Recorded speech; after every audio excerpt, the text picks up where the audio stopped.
Então, vamos ouvir aqui a coletiva do Barbieri. Eu já falei bastante aqui.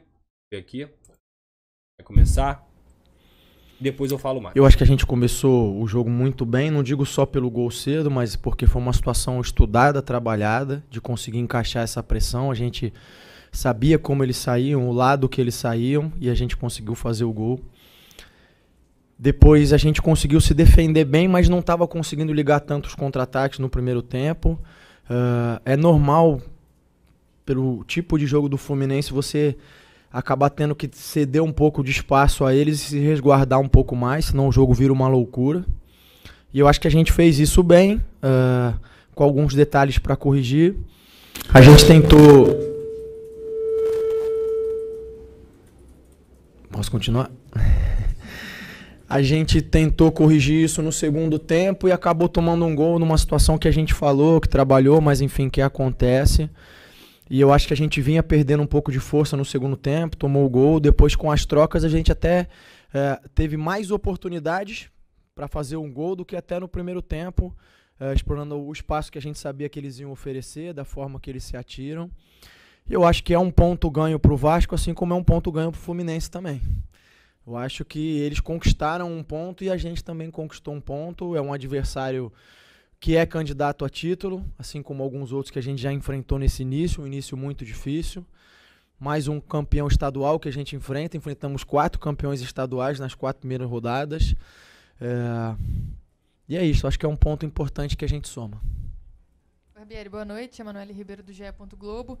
Você fala sobre as transições em velocidade, que no primeiro tempo o Vasco não conseguiu tanto. E no segundo tempo isso realmente muda. A gente vê uma chance com o pé, que ele acerta a trave no cruzamento, depois o Alex Teixeira perde ali no susto, né?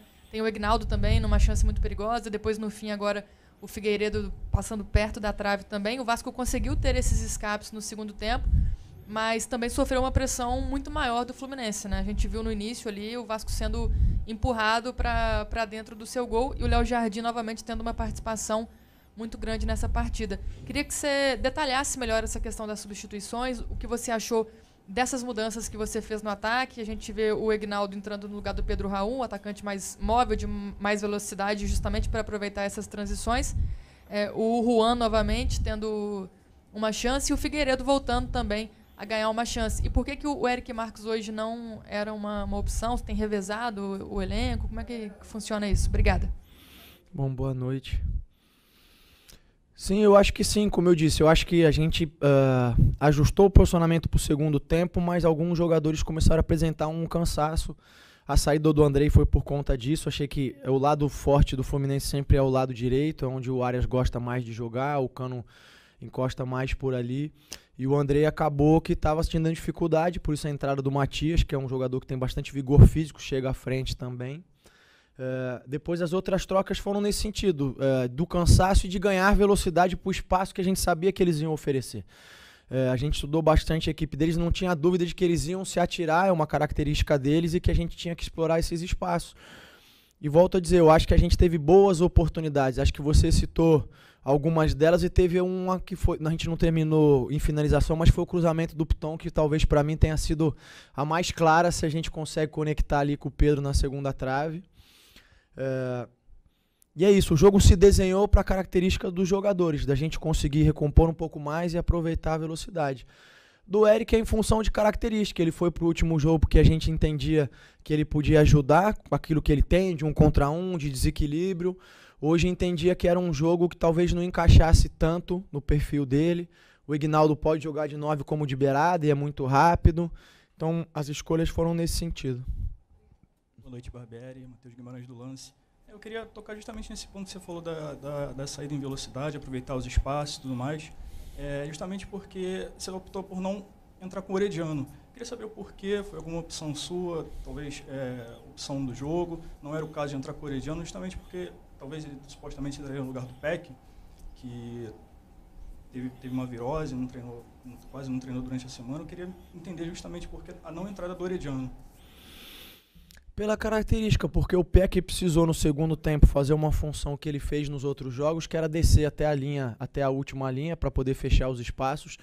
E o Luca é um jogador que, pela característica física dele, isso foge muito do jogo dele. Ele poderia, a gente conversou, ter entrado por dentro, de repente, na função do Juan ou do Aguinaldo. Mas como era um jogo que a gente tinha que priorizar a velocidade e essa disputa de bola pelo alto, algo que foge um pouquinho da característica do Luka, o Luka acabou não entrando hoje. Então, a ideia sempre é tentar aproveitar ou potencializar aquilo que os jogadores têm de melhor. Mas todos eles são importantes. O Luka, o Eric, que ficou fora. A gente tem um grupo muito dedicado, muito comprometido, todos eles. Eu acho que a gente se defendeu muito bem. Vale lembrar que as grandes chances do Fluminense ou foram chutes de fora, como foi o chute do Nino, ou bolas cruzadas, em que a gente conseguiu fechar bem os espaços deles ali, mas faltou só a gente ligar melhor os contra-ataques. Para a gente terminar, então. Essa é a última mesmo? Eu estou terminando aqui. Fala para a gente sobre o Léo Jardim, mais uma vez, né? Que campeonato está fazendo o Léo Jardim, muito interessante. Um dos destaques hoje. Eu acho que o Léo vem muito bem. Eu acho que a gente internamente nunca teve dúvida sobre a capacidade do Léo. Eu sei que... E é natural que tenha acontecido porque o Ivan, quando teve a oportunidade, entrou muito bem. E depois tinha uma demanda grande por uma oportunidade dele. E quando chegar o momento, se for o caso, ele vem trabalhando, também vai corresponder. Mas o Léo vem fazendo um grande campeonato, assim como todos eles. Eu queria só lembrar que a gente está num processo, está num período ainda em que a gente está semeando muita coisa. Talvez os frutos não estejam tão claros. E não estou nem falando de pontuação, porque pensando nos adversários que a gente enfrentou, a gente até tem uma pontuação interessante. Mas a gente segue crescendo como equipe, buscando uma evolução, buscando desenvolvimento. E o Léo também vai melhorando o entrosamento dele com os companheiros, vai acertando essas dinâmicas todas entre eles. Eu acho que a equipe conseguiu se comunicar muito mais dentro de campo hoje. Foi um pedido que a gente tinha feito, que eles conversassem mais, que eles se orientassem, que eles se ajudassem. Então a gente está seguindo nesse processo de evolução, crescimento, desenvolvimento. E volto a repetir, a gente vai fazer uma grande temporada. Obrigado. Bem, citar as chances que o Vasco criou, elas são citações válidas, tá? Eu acho que o Vasco realmente conseguiu ali criar algumas chances, mas assim, gente, desculpa. Foi muito mais por uma questão de característica do jogo, de você ter jogadores rápidos ali, o Fluminense amassando o Vasco da Gama. Eu acho que eu posso definir o seguinte: o Vasco não perdeu hoje, muito mais por sorte e competência do Léo Jardim, que fez mais uma partida absurda, do que juízo, do que coerência. O Vasco se desmantelou dentro de campo hoje, quando o Barbieri acabou fazendo as 5 substituições. Eu não digo isso, se desmantelou, defensivamente, porque ele colocou jogadores rápidos que iam brigar, iam competir, mas ele se contentou com o empate. Porque ele desmantelou o time ofensivamente. O Vasco não cria depois que ele faz milhares de substituições. Não consegue. Ele falou que o Juan Seco, que o Orediano podia ter entrado na vaga do Juan. Então ele não colocou o Juan de centroavante. Quem ele colocou de centroavante foi o Aguinaldo. Entre o Juan e o Luca Orediano, alguém tem alguma dúvida de que o Orediano é melhor do que o Juan? Jogando por dentro mesmo. Nem precisa jogar por fora, na vaga do PEC. Jogando por dentro mesmo. Alguém tem dúvida? Não. Ninguém tem dúvida. E antes, estava criando? Pô, Tom, estava. Não é que o Vasco estava criando com posse de bola. Mas vamos relembrar aqui quais foram as 2 melhores chances do Vasco que ainda mantinham o Fluminense preocupado antes dele fazer substituições. Uma do Gabriel Peck, uma bola na trave, e que o Alex acabou não esperando aquela bola, talvez um pouco desatento e não conseguiu fazer o gol. E depois, justamente na que o Barbieri citou, onde o Pedro Raul ainda estava em campo.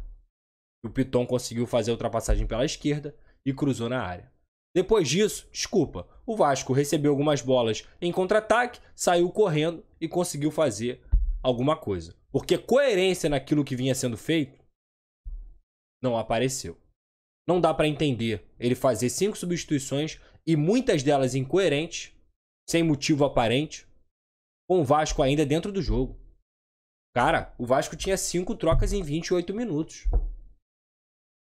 Por mais que ele tenha colocado 3 atacantes, inclusive, foi um claro recado. Irmão, eu vou me defender para segurar o empate. E aí, repito, eu falei no início da live, porque tem muita gente que chegou depois. Eu sou um dos caras que mais valorizo o que faz esse Fluminense na imprensa brasileira. O Fluminense, para mim, entra para disputar título de todas as competições que ele vai jogar. O Fluminense é top 2 do país. Então, dito isso que eu tudo falei, de tudo que eu falei, o resultado é positivo. O ponto contra o Fluminense, teoricamente, fora de casa, é positivo. Mas o que se viu, abrindo mão de jogar futebol, e quando eu falo jogar futebol, não é só atacar. É saber também se defender. O Vasco não se defendeu bem, cara. Quem fala que o Vasco se defendeu bem contra o volume amplo e imenso do Fluminense, não viu o jogo. O Fluminense poderia ter vencido o jogo. O Fluminense, se fosse para a justiça do futebol, deveria ter vencido o jogo. Porque criou muito mais, porque buscou muito mais, porque o Léo Jardim fez defesas absurdas, porque ele conseguiu que o Vasco ainda teve sorte de, depois da defesa, a bola ainda bater na trave. Então, repito, foi muito mais sorte e competência do Léo Jardim do que juízo.